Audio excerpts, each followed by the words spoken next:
The Young and the Restless spoilers, the haunting shadows. Is Jordan really dead? Sharon's life had been spiraling out of control ever since she returned home. The trauma of her past clung to her like an unshakable shadow, particularly the memory of Jordan. Though the world insisted he was gone, buried deep within the cold earth, Sharon's mind refused to accept it. In her heart, a gnawing fear lingered. What if Jordan was still alive? Her days were consumed by a persistent dread, her nights haunted by vivid nightmares. Sharon's mental health, once fragile, was crumbling under the weight of her fears. Anxiety clawed at her mind, turning every sound in the dark into a potential threat. She often found herself staring at the windows, waiting, expecting, terrified. Nick, her partner and steadfast supporter, tried his best to be her anchor. He longed to bring her peace, to remind her that she was safe. Yet, Sharon's world was unraveling too quickly, and Nick's comforting words were like whispers against a hurricane. Their once warm home had become a house of fear and uncertainty. Sharon's paranoia grew by the day. The thought of Jordan, alive, watching, waiting, ate away at her like a disease. The tension in the household was unbearable. Nick's love and concern were unwavering, but Sharon's detachment, her inability to trust even him, created a chasm between them. It was a chaos neither could control. A chilling moment by the window one evening, Sharon sat with Nikki in the living room. The two women had always shared a complicated history, but tonight, their shared experiences brought them together.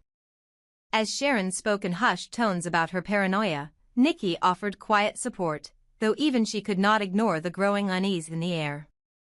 Suddenly, Sharon froze, her gaze fixed on the window. Her breath hitched and her voice trembled as she whispered, "Do you see that?" Nikki followed Sharon's gaze, her eyes narrowing against the evening light.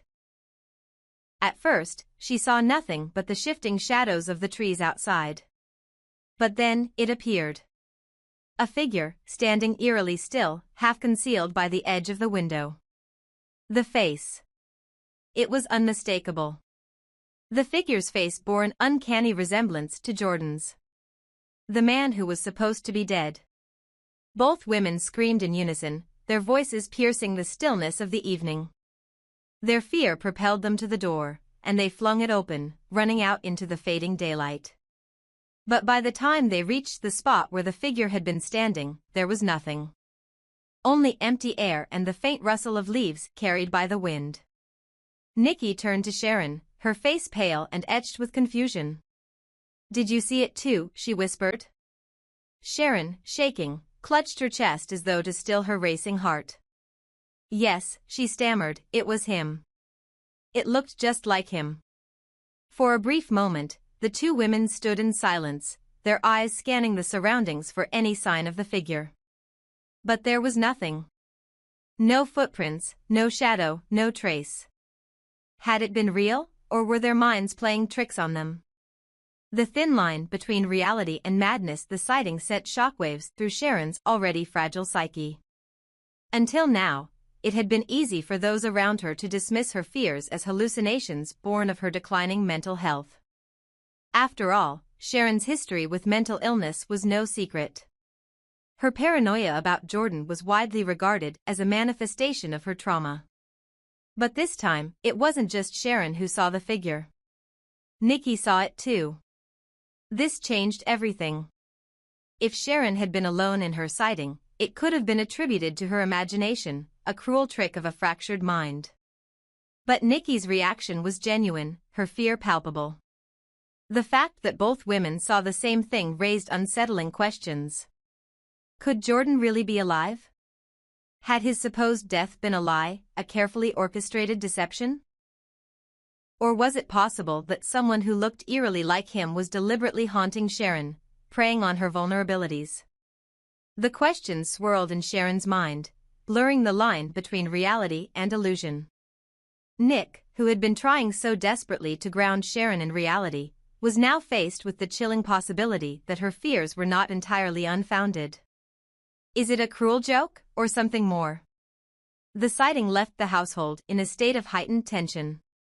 Sharon became more vigilant than ever, her eyes constantly darting to the windows, her ears straining for any sound that might betray the figure's return.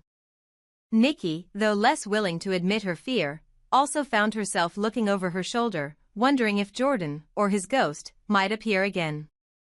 Nick, ever the skeptic, initially tried to rationalize the incident. "It could have been anyone," he said. "A stranger passing by, someone who happened to look like him. It doesn't mean it was Jordan."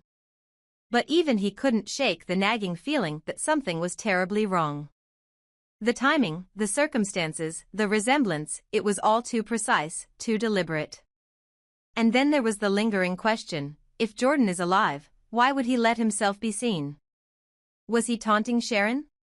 Was it some kind of cruel game? Or was he trying to send a message? A shared nightmare. The incident bonded Sharon and Nikki in an unexpected way. Despite their differences, the shared experience forced them to rely on each other.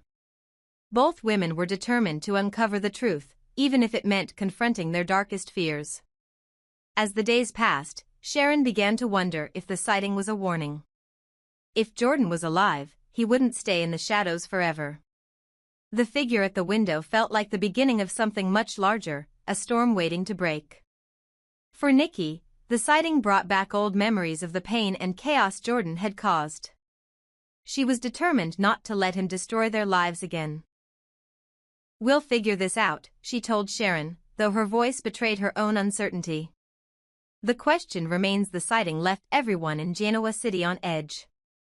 Was Jordan truly alive, lurking in the shadows, waiting for the perfect moment to strike?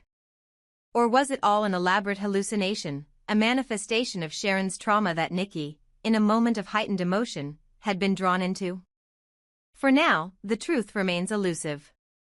But one thing is certain, whether real or imagined, the ghost of Jordan, his memory, his presence, was back, and it would not leave Sharon alone. As Sharon stood by the window late that night, staring out into the darkness, she whispered to herself, "If you're out there, I'll find you." And somewhere, in the silence, it felt as though someone, or something, was watching her back. This gripping tale teeters on the edge of reality and madness, leaving everyone to wonder, is Jordan truly gone, or has he returned to finish what he started? The unseen threat, shadows of Jordan's return. The sighting of the figure that resembled Jordan left Sharon and Nikki rattled, their fear casting long shadows over the Newman household. However, not everyone believed what they saw. To most, it seemed like the ramblings of traumatized minds, an eerie coincidence blown out of proportion. For Nick and Victor, it was easier to explain it away as Sharon's paranoia, an extension of her mental struggles, and Nikki being swept up in the moment. Yet, Victor Newman, ever the protector of his family, wasn't one to dismiss threats outright, real or imagined. Even though he told Nick privately that he thought the whole thing was an obsession turned delusion, he wasn't willing to take chances. Too much had already been lost, too many people taken too soon. Victor's countermeasure, security tightens. Victor quietly increased security around the estate. Armed guards patrolled the perimeter, surveillance cameras were doubled, and entry to the property was monitored with military precision. It was a quiet declaration that, whether this threat was real or not, the Newmans would not fall victim to another tragedy. "We've had enough disappearances, enough chaos," Victor said to Nick as they watched the guards take their positions. "I won't let anything or anyone harm this family again." Nick nodded, but there was doubt in his eyes. He was torn. Sharon's fragile mental state worried him deeply, and he hated the idea of her fears spiraling out of control. But what if she wasn't wrong this time? What if there really was someone, or something, lurking in the shadows, waiting to strike? Claire's torment, the price of grief. Meanwhile, Claire's descent into despair was becoming a tragedy of its own. Once composed and confident, Claire was now a shadow of herself, consumed by the grief of Jordan's death. She had loved Jordan with a ferocity that bordered on obsession, and losing her had left a gaping wound that refused to heal. Victor had ordered Claire to be confined for observation, under the guise of ensuring her safety. But everyone knew the truth: Claire was unstable, unpredictable. Her grief had pushed her to the edge, and her actions had become erratic, even dangerous. In her secluded quarters, Claire spent her days clutching photographs of Jordan, speaking to her as if she were still alive. "You're not gone," she whispered to the empty room. "You're still here. I can feel you." Her belief that Jordan's death wasn't real mirrored Sharon's fears, but with one crucial difference: Claire was certain that Jordan would return, not as a threat, but as her savior. The brewing storm for Sharon, the sighting had solidified her conviction that Jordan was alive. While others tried to rationalize or dismiss what she had seen, Sharon's instincts told her the truth. Jordan was still out there, somewhere, waiting for the right moment to return. "I know what I saw," she told Nick during one of their increasingly tense conversations. "And I'm not crazy, Nick. You and your father might think I'm losing it, but I'm not." "Sharon, I'm not saying you're crazy," Nick replied gently, though his tone carried the weight of his disbelief. "I just think, maybe it's your mind playing tricks on you. After everything you've been through, it's normal to see things that aren't there." Sharon's frustration boiled over. "You weren't there, Nick. You didn't see her." "Nikki saw it too. Are you going to say she's imagining things now?" Nick sighed, running a hand through his hair. He wanted to support Sharon, to believe her, but he couldn't ignore the possibility that her trauma was clouding her judgment. Still, a part of him couldn't shake the unease that lingered in the back of his mind. Victor's growing suspicion. Victor, though outwardly skeptical, couldn't ignore the unsettling pattern emerging around his family. The sighting. Sharon's paranoia. Claire's descent into madness. It all pointed to something greater at play, something that couldn't simply be brushed off as coincidence. In a rare moment of vulnerability, Victor confided in Nikki. "I don't believe in ghosts, Nikki," he said, his voice low and serious. "But I also don't believe in taking chances. If Jordan's alive, we'll find her. And if someone is trying to make us think she's alive, we'll stop them before they get too far."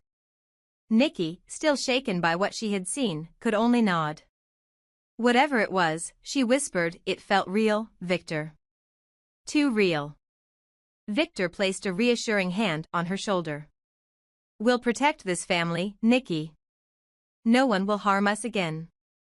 The mystery deepens as the days passed. The tension in the Newman household continued to build. Sharon grew increasingly obsessed with finding proof of Jordan's survival, combing through old records, revisiting the details of her death, and scrutinizing every piece of evidence with a fine-toothed comb. Meanwhile, Claire's isolation began to take a darker turn. She spoke of hearing Jordan's voice in the dead of night, calling to her, urging her to take action. "She's coming back," Claire told one of the guards assigned to watch her. "And when she does, everything will be different. You'll see." The guards reported Claire's words to Victor, who couldn't help but feel a shiver of unease.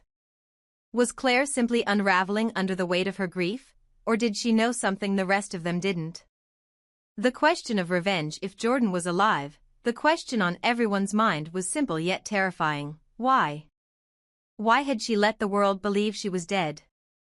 Why was she toying with Sharon, haunting her with brief glimpses and fleeting shadows? And most importantly, what was she planning? Sharon was certain she knew the answer.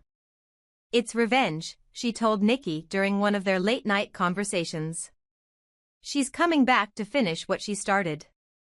And she won't stop until she's destroyed us all." Nikki's face paled at the thought.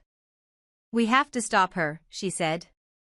But the truth was, no one knew how to stop a threat they couldn't even confirm was real.